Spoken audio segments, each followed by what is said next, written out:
우리가 지난 시간에 유다의 그 최후의 긴 변론을 들었습니다. 이 변론은 아주 감동적이어서 요셉의 마음을 뒤흔들어 놓죠. 최고의 지도자가 자신을 통제할 수 없는 그 지경까지 이르는 겁니다. 그래서 큰 소리로 자기 시종들에게 모두 물러가라 그렇게 명령을 합니다. 그리고 큰 소리로 대성통곡을 하는 장면이 1절과 2절에 나옵니다. 요셉이 시종하는 자들 앞에서 그 정을 억제하지 못하여 소리질러 모든 사람은 나에게서 물러가라.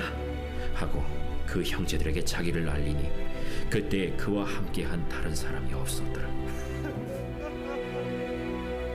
요셉이 큰 소리로 우니 애굽 사람에게 들리며 바로의 궁중에 들리더라. 자, 얼마나 크게 울었던지요. 애굽 사람들에게도 들리고 바로의 궁중에 들릴 정도였습니다. 요셉이 왜 이토록 많이 울었는지 특별한 설명이 없어도 충분히 이해가 되고도 남아요.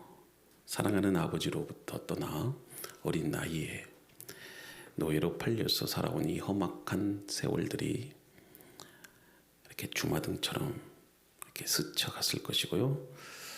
베냐민만 버리고 도망갈 줄 알았던 형들이 끝까지 남아서 막내 베냐민을 지키고자 또 생사를 같이 하려고 하는 태도들, 특별히 요셉을 노예로 팔아넘긴 형 유다가 베냐민 대신에 자기를 종으로 삼고 막내는 아버지에게 돌려보내달라고 하는 그 간청이 요셉의 마음을 요동치게 합니다. 형들의 변화된 모습을 확인한 요셉이 울음을 참지 못하고 통곡이 터진 거예요. 여러분, 인생의 삶에서 눈물이 없는 사람이 누가 있을까요? 믿음의 삶은 눈물로 점철된 삶이에요. 요셉의 삶에 있어서 그 마음속 어딘가에 깊은 응어리와 상처가 있어요. 얼마나 힘들었을까. 그래도 그 힘든 사실을 알고 다가와 위로해 준다면 위로가 되지 않을까요? 그런데 요셉의 주위에는요, 아무도 없습니다. 그 누구도 요셉의 상처와 아픔을 알지 못했어요.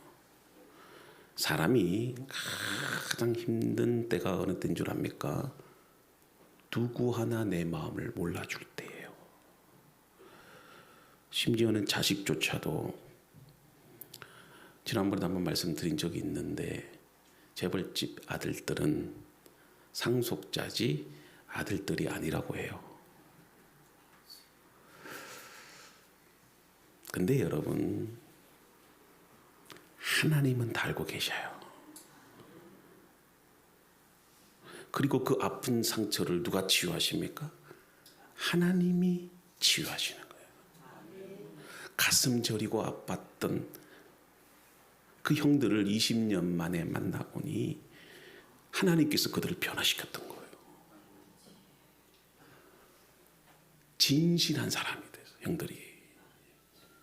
그리고 이 요셉 자신을 팔아넘긴 그 일에 대해서 깊은 죄책감, 죄의식을 느끼고 있었던 거예요. 이건 엄청난 변화입니다. 그걸 누가 하셨다? 하나님이 하셨다. 특히 마지막 진실의 시험, 이 베냐민을 통해서 정말 형들이 변화됐는지를 확인해 보는데, 형들이 이 베냐민을 자기의 생명처럼 아끼고 사랑한 거예요. 그리고 그 형제들의 입에서 하나님에 대한 놀라운 신앙 고백을 합니다. 자, 요셉에게 있어서는 더 이상 바랄 게 없어요. 이처럼 하나님이 하시는 이들은 완벽하고 빈틈이 없고 완전해요. 믿으십니까? 완전히 그 형제들을 딴 사람으로 완전히 바꾸어 놓는 거예요. 그래서 여러분, 속삭이는 남편, 그리고 말 안 듣는 자식들 다 하나님께 맡겨요. 하나님께 맡기면 됩니다. 그리고 눈물로 기도하면 돼. 자식은 부모의 눈물로 자라는 겁니다. 제가 오늘 눈물에 대해서 좀 여러분들에게 얘기를 하려고 해요. 요셉에게 있어서 더 이상 바랄 게 없어요. 형들을 하나님이 바꿔놓으신 것을 보면서 그 속에서 뭘 느꼈느냐, 오늘 말씀의 제목처럼 하나님의 섭리와 은혜를 느끼는 거예요. 그래서 그 하나님의 선하심을 깨닫는 그 순간 모든 것이 다 하나님의 은혜였구나. 그 은혜를 생각하니 감정이 복받쳐서 눈물을 흘려요.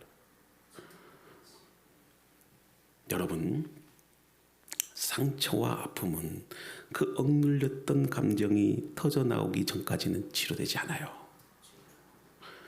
물론 그가 감옥에서 나온 후 총리가 되어서 정치를 잘해 나가는 모습을 보면서 좀 위로가 됐겠죠. 왜냐하면 그동안 고생했으니, 그래도 총리가 되어서 안정된 생활을 하게 되고 또 지도자가 됐으니 좀 위로가 될 거예요. 그렇지 않습니까? 근데 요셉에게 있어서 그게 진정한 위로가 아니에요. 총리가 중요한 게 아니라는 것입니다. 지금 형제들을 향한 그 미움의 상처는요, 전혀 치료되지 않은 채 응어리로 남아 있다는 거예요. 그런데 지금 이 요셉이 형제들을 보면서 통곡을 합니다. 얼마나 크게 울었든지 그 애굽 왕궁의 모든 사람들조차도, 심지어는 바로조차도 다 들릴 정도로 그렇게 통곡을 해요. 자, 이것은 무엇을 의미하죠?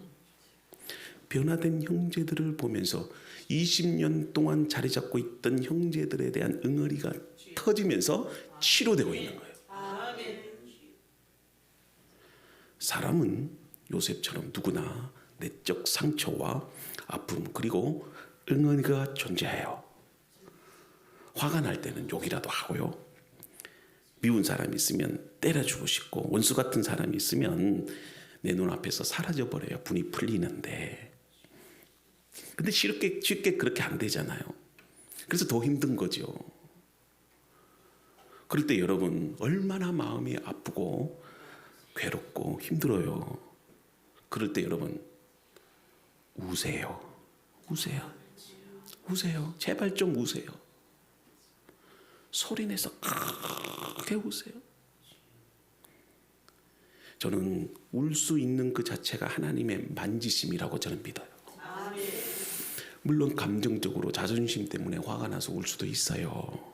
그러나 내가 하나님의 깊은 섭리와 은혜를 체험하고 그 하나님의 기쁘신 뜻을 깨달을 때 나오는 울음은 치유되고 회복이 돼요. 나의 아픈 부분을 하나님이 말씀으로 건드리실 때 하나님 앞에서 그것을 내어놓고 모든 사람이 다 들을 수 있는 정도로 여러분 실컷 울어야 됩니다. 괜히 참지 마셔요. 자존심 때문에 사나이가 돼서 어찌 울으랴 그러지 마세요. 울고 싶을 때는 우세요. 힘들다 느낄 때 힘들다고 말씀하셔요. 하나님 앞에 괜히, 제가 새벽 예배 때 그런 얘기를 드린 적이 있어요. 수요 예배 때죠. 지난주 수요 예배 때 염치 부리지 맙시다.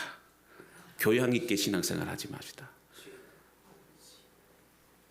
하나님 앞에 떼쓸 때는 떼쓰고 힘들다 싶을 때는 힘들다고 하나님 앞에 원망도 좀 하고 그래서요.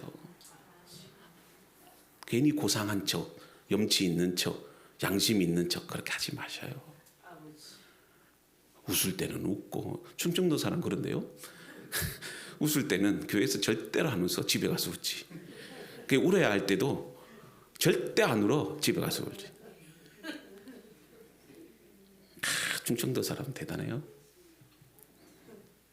여러분, 하나님이 여러분들에게 왜 고난을 주시는 줄 알아요? 왜 힘들게 하시는 줄 알아요? 회복을 위한 디딤돌이에요. 모든 것은 다 과정이 있어요. 근데 그 과정이 내 뜻대로 안 되기 때문에 힘드는 거예요. 여러분 물질적인 시련, 육체적인 아픔이 힘든 게 아니에요. 내 뜻대로 안 되니까 힘드는 거예요. 내 자존심을 하나님이 건드리시거든. 그러니까 그 자존심 때문에 못 사는 거예요. 사람 돈 없어도 살아도요. 자존심 무너지면 못 살잖아요. 근데 하나님이 그 자존심을 건드리네. 그러니 힘드는 거죠. 근데 그 과정을 견뎌야지 회복을 위한 놀라운 은혜가 보이는 겁니다. 그 누구도 슬픔의 경험이 없이는, 실패가 없이는 성숙에 도달할 수 없다는 겁니다. 그래서 살아있는 그리스도인들에게는 눈물샘이 마르지 않아요. 왜냐하면 하나님은 눈물로써 우리를 성숙시켜요. 저도 이렇게 목회자가 되기까지 저희 부모님들의 흘렸던 눈물이 오늘 이렇게 하나님 앞에 주의 종으로 사역하게 되는 거예요. 다른 거 없어요. 다른 거 없어. 자식은 우는 것밖에 없어요. 하나님 앞에 울면 돼요. 여러분, 물은 깊은 영성의 근원이에요. 생명의 근원이 되잖아요. 물은 마찬가지예요. 눈물은 영생의 근원이에요. 영성의 근원이 된다는 겁니다. 그래서 눈물이 있는 자는 하나님을 닮아갑니다. 그래서 하나님은 우리의 눈물을 보고 계시고 눈물을 흘리는 자에게 더 가까이 다가오셔요. 그래서 마태복음 5장 4절에 애통하는 자가 복이 있다. 왜냐하면 애통하는 자에게는 하나님의 위로가 있습니다. 회개의 눈물이 있어야 나의 메마른 영혼이 살 수 있듯이 애통의 눈물이 있어야 뭐가 된다? 치유가 된다는 겁니다. 그래서 눈물의 기도만이 자신을 변화시킬 수 있고 내가 흘리는 그 눈물의 기도만이 내 가정이 살고 우리 교회가 살고 이 나라가 사는 거예요. 눈물의 강구만이 기적을 불러옵니다. 다른 거 없어. 다른 거 없어. 그래서 하나님은 요셉을 너무나도 사랑하셨어요. 20년 동안 참고 온 이 울음을 마음껏 터뜨리십니다. 그래서 눈물을 통해서 요셉을 더 온전하게 치료하셨고 더 풍성하게 하셨어요. 그래서 그의 마음속에 자리 잡고 있던 이 마음의 상처가 치료되는 순간입니다. 그래서 모두를 다 물러가게 한 후에 드디어 요셉이 자신의 정체를 밝혀요. 아마도 모국어로 하지 않았을까? 히브리어로 하지 않았을까? 아람어를 썼을까? 잘 모르겠는데 어쨌든 다음과 같이 고백을 합니다. 요셉이 그 형들에게 이르되 나는 요셉이라. 내 아버지께서 아직 살아계시니이까. 형들이 그 앞에서 놀라서 대답하지 못하더라. 자, 형들에게 있어서 얼마나 큰 충격이었을까요? 죽은 줄로만 알았던 동생이 그리고 형들이 지금 눈앞에 살아있는 겁니다. 그것도 요셉이 애굽의 총리가 되어서 말입니다. 자, 여러분, 이 장면을 한번 우리가 그 현장에 있었다 생각해 보세요. 상상해 보세요. 유다가 형제들을 대표해서 요셉에게 최후의 변론을 마쳤잖아요. 어쩌면 그 최후의 유다의 변론이 창세기에 있어서 가장 감동적인 그런 어떤 메시지예요. 그리고 이제 요셉의 그 조용한 처분만을 기다릴 뿐입니다. 아마도 형제들은 이 이야기를 하고 난 다음에 그래 좋다. 유다가 베냐민을 대신해서 그냥 종으로 살아라. 이런 대답을 얻기를 간절하게 소망했을 거예요. 그런데 애굽의 총리로부터 형님들, 내가 요셉입니다. 자, 이 말을 듣고 나서 그때의 정신 상태가 어땠을까요?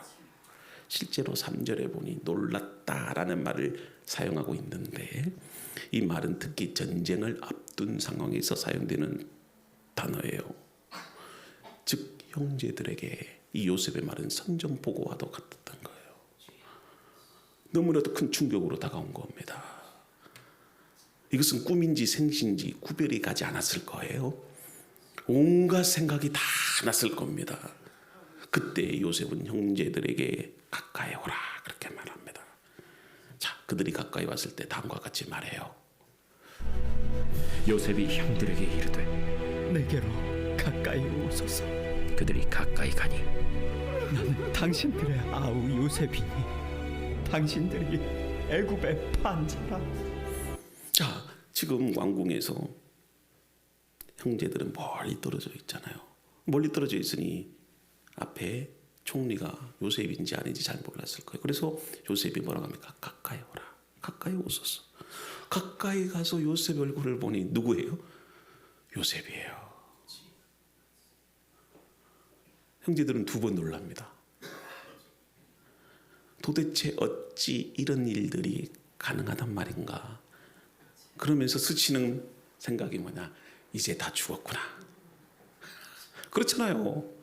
자기가 지은 죄들이 있거든. 근데 지금 이미 요셉은 회복의 상태고 치유의 상태고 형제들을 사랑하는 마음이 있어서 울었어요. 그걸 형제들이 알 리가 없으니. 그러니 이제 죽었구나 하고 두려움에 바라라 떱니다.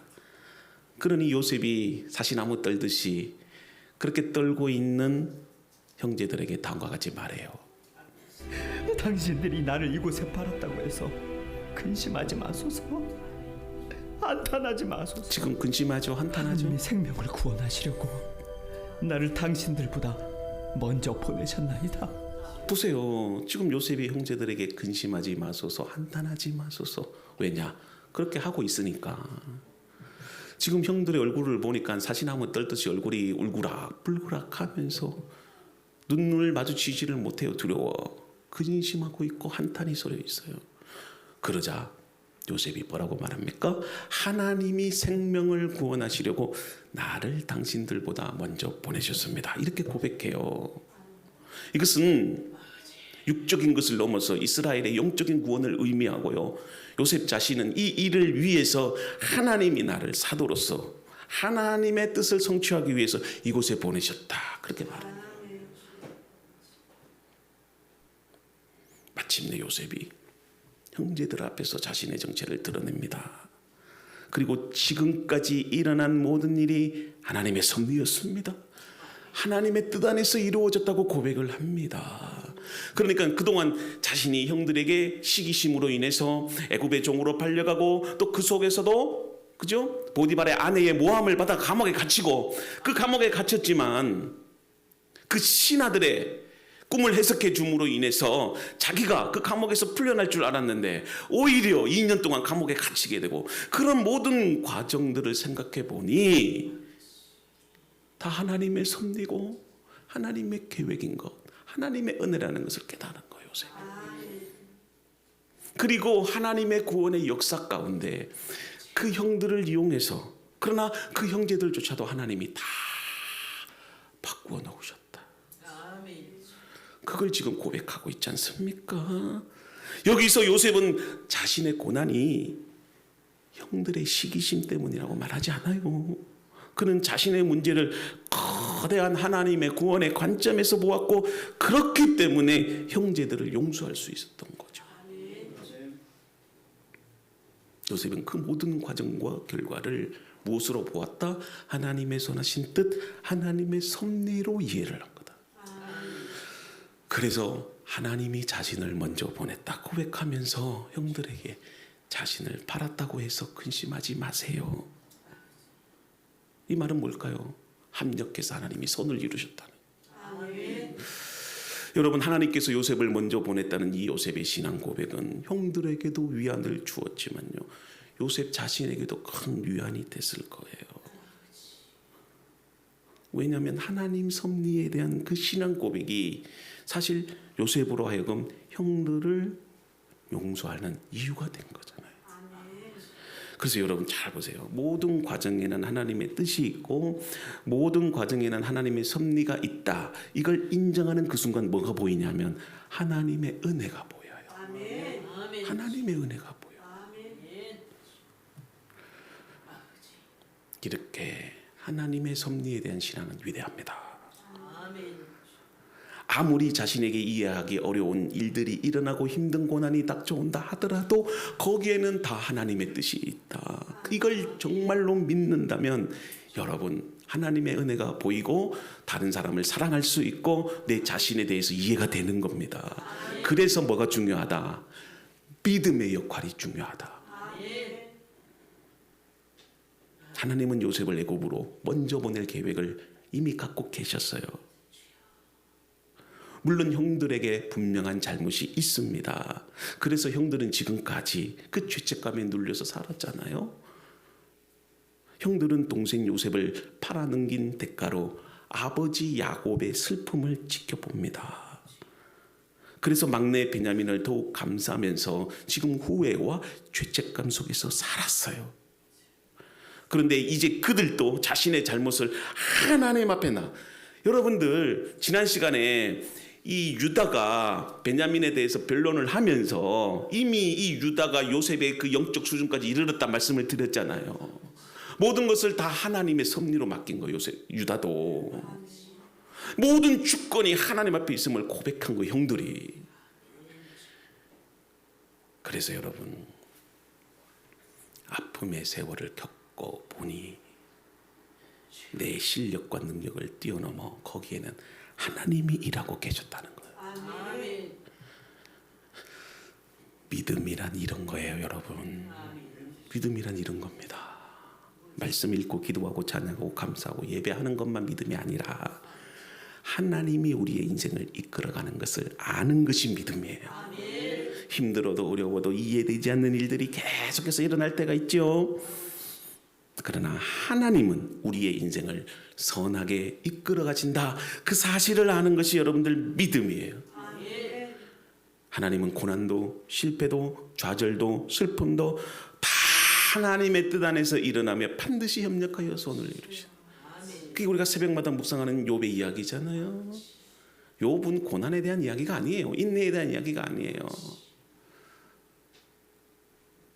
하나님께서도 그 고난 속에서도 어떻게 일하시는가, 어떻게 그 요셉의 상처를 치유하시는가. 욥이 무슨 믿음이 있어서 늘 감사하고 찬양했다 절대 그렇지 않아요. 계속해서 욥의 세 친구들 간의 변론을 지켜보면 욥은요 끊임없이 하나님 앞에 불평하고 원망해요. 그럼에도 불구하고 어떻게 됩니까? 끝까지 하나님을 신뢰하잖아요. 합력하여 선을 이루시는 하나님. 그래서 요셉은 하나님께서 자신을 애굽으로 보낸 이유를 분명히 알지요. 5절에 보니까 생명을 구원하기 위해서. 이제 흉년이 2년 지났어요. 앞으로 5년이나 더 계속됩니다. 만약에 여러분들 요셉이 애굽으로 오지 않았다면 야곱의 가정은 굶어 다 죽을 거예요. 그러면 이스라엘의 역사도 사라지는 겁니다. 그래서 7절에 하나님께서 요셉을 보낸 이유를 구체적으로 서술해요. 하나님이 큰 구원으로 당신들의 생명을 보존하고 당신들의 후손을 세상에 두시려고 나를 당신들보다 먼저 보내셨나니. 자, 계속해서 8절까지 말씀하죠. 그런즉 나를 이리로 보내니는 당신들이 아니요 하나님이시라. 아멘. 나를 바로에게 아버지로 삼으시고 그 온 집의 주로 삼으시며 애굽 온 땅의 통치자로 삼으셨나이다. 아멘. 그렇습니다. 요셉이 그동안 당했던 고난과 그 형들의 시기심으로 인해서 정말 어려운 시간들, 그 모든 과정들을 돌아보니 다 하나님이 하셨다. 이스라엘의 생명을 구하기 위해서 하셨다는 거예요. 여러분, 지금 중요한 것은 요셉이 총리가 된 게 아닙니다. 하나님이 그렇게 하신 목적과 이유가 중요해요. 요셉은 지금 자신이 할 일을 정확하게 알고 있었어요. 다시 말하면 하나님의 뜻과 목적을 알았습니다. 그래서 지체하지 않아요. 그래서 9절 이후에 보면 요셉이 자신의 계획을 실행함에 있어서 상당히 서둘러요. 자, 9절 봅시다. 당신들은 속히 아버지께로 올라가서 아뢰기를 아버지의 아들 요셉의 말에 하나님이 나를 애굽 전국의 주로 세우셨으니 지체 말고 내게로 내려오사. 자, 그렇습니다. 요셉은 지금 형제들에게 속히 돌아가라 그렇게 명령을 하고 지체 말고 내려오는데 마지막 말을 마칠 때 자기가 한 말을 다 야곱에게 고하고 속히 모시고 내려오라 형들에게 신신당부를 합니다. 왜냐하면 흉년이 지속되는 상황에서 가나안 땅에 머무를 수 없어요. 이따가는 다 죽어요. 그래서 속히 아버지와 그 모든 식솔들을 애굽으로 데리고 오라 그렇게 말한 것이에요. 그래서 여기서 보면 우리는 요셉의 계획이 아주 구체적이라는 것을 주목합니다. 아버지의 아들들과 아버지의 손자들과 아버지의 양과 소와 모든 소유가 고센 땅에 머물며 나와 가깝게 하소서. 흉년이 아직 5해가 있으니 내가 거기서 아버지를 봉양하리이다. 아버지와 아버지의 가족과 아버지께 속한 모든 사람에게 부족함이 없도록 하겠나이다 하더라고 전하소서. 당신들의 눈과 내 아우 베냐민의 눈이 보는 바 당신들에게 이 말을 하는 것은 내 입이라. 당신들은 내가 애굽에서 누리는 영화와 당신들이 본 모든 것을 다 내 아버지께 아뢰고 속히 모시고 내려오소서. 역시 요셉의 마음속에는 아버지가 있어요. 그래서 아버지를 속히 고센 땅으로 데리고 오십시오. 왜냐하면 이 고센 땅은 목축하기 아주 좋은 땅이에요. 그리고 이 고센 땅은 가나안하고 접경 지역이에요. 그래서 요셉은 늘 하나님의 약속의 말씀, 이 가나안 땅에 대한 하나님의 언약을 기억했던 거예요. 언젠간 하나님이 이스라엘을 출애굽시킬 것인데 그것까지 생각하면서 구체적으로 계획을 잘 진행해 가요. 그래서 이 요셉의 말씀 속에는 늘 아버지를 향한 그리움, 그리고 증인을 내세우죠. 왜냐하면 또 아버지는 형들이 변했다는 것에 대해서 아직까지 몰라요. 그래서 형들의 말을 믿지 않을 것 같으니까 누구를 증인으로 세우죠? 베냐민을 증인으로 세워요. 그래서 형제들의 말에는 의심할 수는 있어도 베냐민의 증언에는 의심하지 못할 것이기 때문에 이 베냐민을 데리고 가서 아버지를 설득하라. 그러면서 14절 15절에 다음과 같이 말하잖아요. 하며 자기 아우 베냐민의 목을 안고 우니 베냐민도 요셉의 목을 안고 우니라. 요셉이 또 형들과 입맞추며 안고 우니 형들이 그제서야 요셉과 말하니라. 아멘. 자, 말씀의 결론을 맺고자 합니다.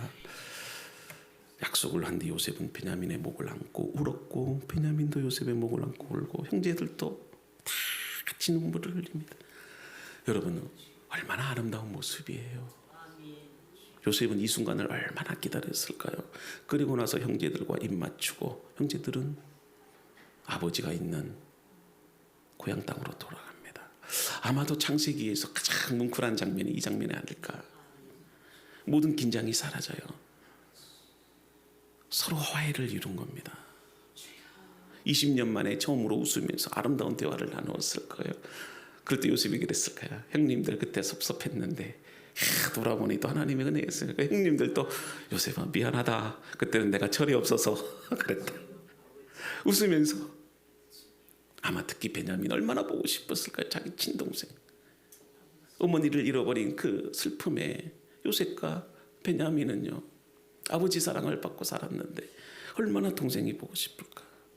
그러니까 20년 동안 미움과 증오로 나뉘었던 형제들을 하나가 되게 한 것이 하나님의 선하신 섭리다. 그래서 하나님의 선하신 섭리를 우리를 유익하게 해요. 우리를 행복하게 해요. 그러니까 믿고 갑시다. 그러니까 우리가 새로운 성전으로 이전하는데 저에게도 하나님이 깊은 감동과 은혜를 주시는 이 모든 일들은 하나님이 하셨습니다. 그러니까 저는 하나님이 딱 마음의 감동을 주시는데 앞으로 이 법동 성전을 통해서 하나님 놀랍게 부흥하실 것이다. 그래서 제가 어저께 딱 갔는데 그 송천동 거기 그 하나코안가요? 거기 그 하나은행 있는데 그 사거리에 그 가니까 그 어떤 학원에서 부스를 만들었는데 사람은 없는데 여기다가 어떤 학원 이름 딱 쓰고 이렇게 부스를 만들어 놓고 딱 있더라고요. 근데 우리도 그렇게 한번 해봐야 되겠다. 부스를 만들어서 로댕교에 딱 하고 전도지 딱 놓고 그리고 커피 그 장로님이 딱 그렇게 했는데 따뜻한 커피라든지 물이라든지 이런 거 갖다 놓고 갖고 갈 수 있도록 그렇게 하고 그렇게 좀 해야 되겠다. 다 하나님의 은혜고 섭리죠. 근데 우리가 뭐가 잘나서 하나님이 이렇게 은혜를 베푸실까? 여러분 그런 믿음으로 살아갈 수 있기를 주님의 이름으로 축복합니다.